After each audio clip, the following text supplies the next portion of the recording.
എന്ന് പറയുമ്പോ അവൾ എഴുന്നേൽക്കാൻ മടിച്ചു കിടന്നപ്പോ അവളുടെ മുഖത്തേക്ക് ചെറിയ തോതിൽ വെള്ളം തെളിച്ചു ഉറക്കം ഉണരാൻ. അങ്ങനെ ചെയ്ത് എഴുന്നേൽപ്പിച്ച് ഭർത്താവിന് അല്ലാഹു റഹ്മത്ത് ചെയ്യട്ടെ എന്ന് മുത്ത് റസൂലുള്ളാഹി സ്വല്ലല്ലാഹു അലൈഹി വസല്ലം തങ്ങൾ ദുആ ചെയ്തു. നീ ഒറ്റ നിസ്കരിച്ചാൽ മതി, പക്ഷേ ഭാര്യയെ കൂടെ എഴുന്നേൽപ്പിക്കും. ഒരു പെണ്ണിന് അല്ലാഹു റഹ്മത്ത് ചെയ്യട്ടെ, അവള് രാത്രി നിസ്കരിക്കാൻ വേണ്ടി എഴുന്നേറ്റ് സുബഹിന്റെ ഒക്കെ മുമ്പ് 2 റക്അത്ത് സുബഹിക്ക് മുമ്പ് എഴുന്നേൽക്കാൻ നിസ്കരിക്കാൻ വേണ്ടി അവൾ ഉളു എടുത്ത് വന്നു. ഭർത്താവിനെ വിളിച്ചു, എഴുന്നേൽക്ക് 2 റക്അത്ത് നിസ്കരിക്കല്ലേ തഹജ്ജുദ്. പറഞ്ഞ ഉറങ്ങാണ്. അങ്ങനെ വിസമ്മതിച്ചപ്പോ ഒരൽപ്പം വെള്ളം കൊണ്ടുവന്ന് ഭർത്താവിന്റെ മുഖത്തേക്കൊന്ന് കുടഞ്ഞു കൊടുത്തു. വിഷമിപ്പിക്കാനല്ല, ഉറക്കം ബുദ്ധിമുട്ടാക്കാനല്ല, എഴുന്നേൽക്കാൻ വേണ്ടി സഹായിക്കാൻ വേണ്ടി ഒരൽപ്പം വെള്ളം കുടഞ്ഞു കൊടുത്ത് ഭർത്താവ് എഴുന്നേൽക്കുകയും ആ ഭർത്താവും ഭാര്യയും രണ്ടുപേരും അല്ലാഹുവിന് വേണ്ടി തഹജ്ജുദ് നിസ്കരിക്കുന്ന അവസ്ഥയുണ്ടായാൽ എഴുന്നേൽപ്പിച്ച ഭർത്താവിന്റെ റഹ്മത്തിന് വേണ്ടി ദുആ ചെയ്തു റസൂലുള്ളാഹി.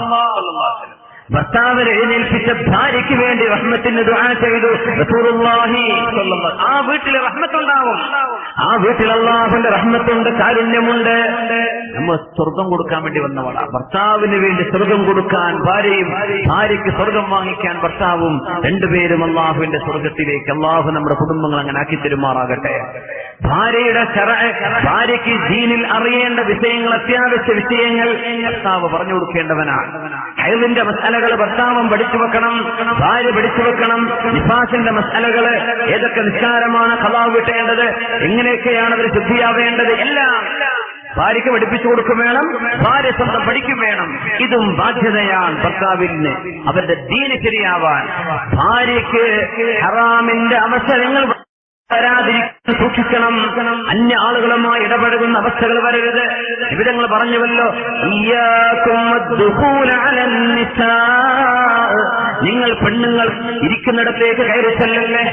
വേദ നടക്കുമ്പോഴും നടക്കാറുണ്ട്, കടലൊക്കെ വെക്കാനൊക്കെ പെണ്ണുങ്ങളെടുത്ത് കൂടെ നല്ല മുത്ത മനുഷ്യന്മാര് നടക്കുക. ഹറാമാണ്, ചെയ്യാൻ പാടില്ല, ഹറാമാണ്. പ്രായപൂർത്തിയെത്താത്ത കുട്ടികളെ പറഞ്ഞേക്കാം. ബക്കറ്റ് പിരിവ് നടക്കാമെന്ന് വിചാരിച്ചോട് വാതിന് പെണ്ണുങ്ങളുടെ ഇടയിലേക്ക് ചെറുപ്പക്കാരൻ ചെല്ലാൻ പാടില്ല, ഹറാമാണ്. അവര് ബക്കറ്റ് പിരിവിന് വേണം, അല്ലെങ്കിൽ സംഭാവന ചോദിക്കണം. കുട്ടികളെ പറഞ്ഞേച്ചു.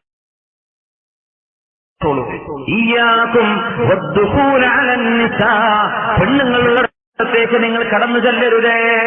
ഒരാൾ ചോദിച്ചു, നബിയെ നബിയെ ഭർത്താവിന്റെ ജ്യേഷ്ഠനോ അനുജനോ ആയാൽ കുഴപ്പമുണ്ടോ?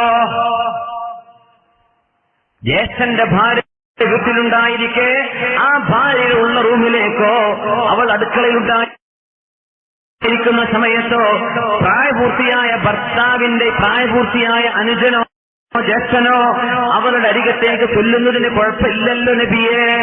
ചോദിച്ചത് സ്വാഭാവികമല്ലേ നമ്മൾ പറയാ. എന്താ തങ്ങളുടെ മറുപടി എന്നറിയോ? മരണത്തെ പേടിക്കുന്ന പോലെ ഭർത്താവിന്റെ സഹോദരന്മാരെ പേടിക്കണം, പ്രായപൂർത്തിയെത്തിയവരെ. കാരണം അവിടെ ഫിത്നയുടെ സാധ്യതകൾ കൂടുതലാണ്, വഴിതെറ്റാനുള്ള സാധ്യതകൾ കൂടുതലാണ്. ഭർത്താവിന്റെ അനുജന്റെ കൂടെ സ്വന്തം ഭാര്യയെ പറഞ്ഞേക്കാൻ പറ്റും ഹോസ്പിറ്റലിലേക്ക്? ഹറാമല്ല, കുറ്റകരമല്ല. ബൈക്കിലിട്ട് പോവുക, തൊട്ടുരുമിയിട്ട് അവരന്യവരല്ലേ, അവര് വിവാഹബന്ധം ഹറാമായവരല്ലല്ലോ. ഹറാമായവരല്ലാത്ത മഹ്റമുകളല്ലാത്ത ആളുകൾ തമ്മിൽ ഒരുമിച്ചായാൽ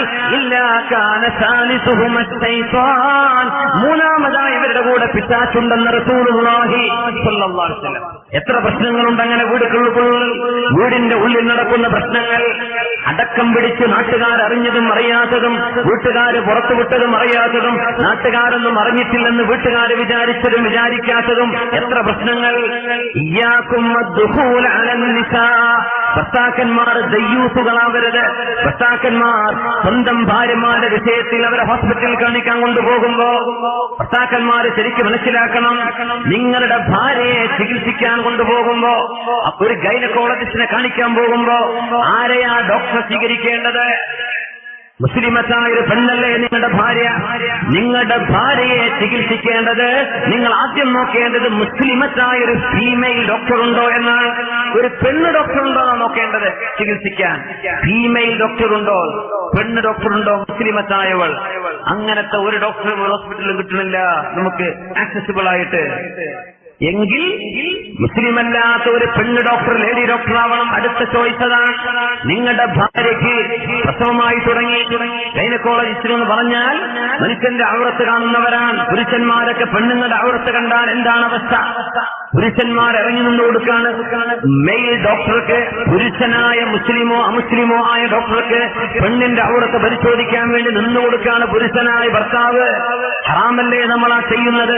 അള്ളാഹുവിന്റെ മുമ്പിൽ കുറ്റമുണ്ട്. പെണ്ണുങ്ങളെ മനസ്സിലാക്കിക്കോളൂ. നിങ്ങൾക്ക് പ്രസവ സംബന്ധമായോ അല്ലാതെയോ പ്രസവത്തിന് പ്രത്യേകിച്ചും ഗൈനക്കോളജിസ്റ്റുകളെ കാണുന്നുണ്ടെങ്കിൽ മുസ്ലിമത്തായ ഗൈനക്കോളജിസ്റ്റ് ഉണ്ടോ എന്ന് നോക്കിക്കോളൂ. ഒരൽപ്പം അങ്ങ് കോട്ടക്കലിലേക്കോ ചെമ്മാട്ടേക്കോ യാത്ര ചെയ്താൽ പോലും നിങ്ങൾക്കതാണ് ഖൈർ. ഒന്ന് ദൂരെ പോയാലും അതാണ് ഖൈർ.